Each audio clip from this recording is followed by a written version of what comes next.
Hey everyone, it's Catherine here from Whistle Knock Farm. Sorry I haven't posted in a while. Once again, I have a good excuse. We've been doing home renovations and honestly it's been really hot.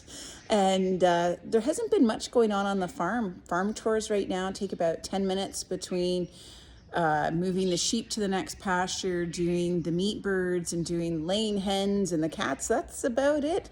Honestly, the longest for farm tours right now is Bear walking him back to the orchard for his morning walk, and that's about it. So there's not been a whole lot to document, but I thought I would show you a little bit today. But first of all, I just want to show you what it was like here last week. Morning everyone, it's Catherine here from Whistle Knock Farm. Yes, we've got the smoke here too in Chatham, Kent, and I can smell it, I can taste it, and I've only been outside for a minute, and my eyes are getting irritated. And this is what the sun looks like this morning. At any rate, really thinking of those people that are in northern Ontario where the fire is actually happening, just praying for them and those that are going through such struggles right now.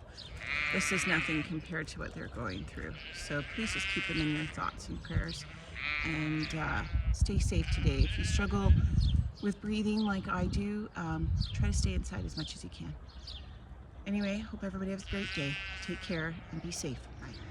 So needless to say, after you saw that video, because I've had some health issues with my lungs, I was hurting a little bit. It actually got consecutively worse. So Sunday was the worst day for me. But it seems to have cleared a bit, although it is still hazy today. But honestly, still just praying for those up north. It just sounds so scary. So hoping that we can find a way to help them out there. But what I wanted to show you today was what Paul's been up to. So here you go.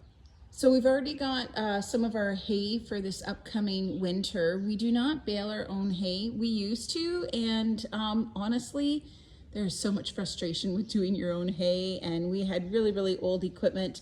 And then we started finding people that we could buy it from. So yes, we buy our hay, and it has just saved a lot of mental health and stress overall, and it's really easy. So that's what we've been doing that way. So we've got about a half of the amount of hay. We want 40 round bales total for the use for over the winter. So we're at 25 right now. So we're almost there, but we have another farmer friend that's got some for us, so we'll get it from them. But what I really wanted to show you was over here. So as you can see, we've got some cement forms here. We've been making these ourselves. And if you look towards the pen, you're gonna notice that our big red feeder is no longer in there. So that big red feeder was meant to be for cows. It was way too high for the sheep, and it was just not a great use of the space, and they wasted a lot. So we sold that, and now we're making these. So if I understand Paul's idea correctly, the way that this is going to work is this part down here where my foot is actually going to be this step up for the sheep. And then what's going to go across the top between two, so these are going to be 5 feet apart. We're going to need 8 of them total in order to run the length of the barn here. And what's going to happen is there's going to be 2x4s are going to go on this outside edge so that there will be a little bit of a ridge. And then across that is going to be wood is going to go at the bottom. And then we're going to put puckboard on top as a way to make it slippery. And that will be their new feeding bunk. So I know I didn't explain that well, but hopefully you'll get the idea.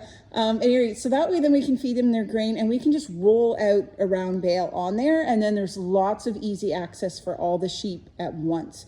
So that's more the idea of what we're going for.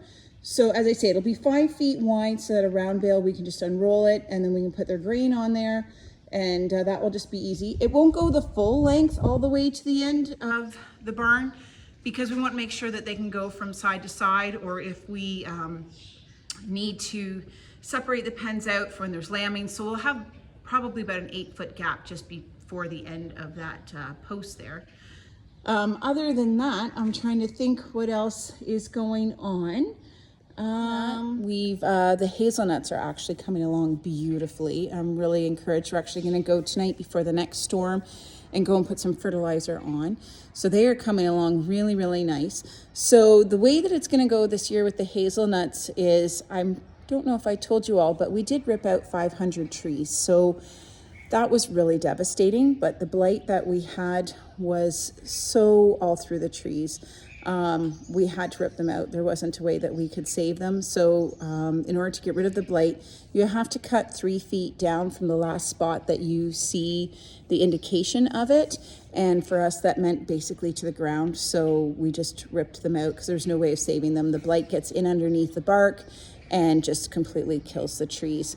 So we were able to save about 200. We've been doing very excessive pruning. I am still going to be open for pick your own, but it's going to be very limited because I did get into one of the night markets, which I'm really excited about, and I'm going to be selling wool products and baked goods with hazelnuts.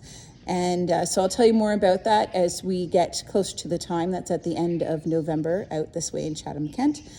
And I think that's about all really that's going on over here. If I think of something else, I'll let you know. I hope everybody's having a great day and enjoying the summer. Take care. Bye.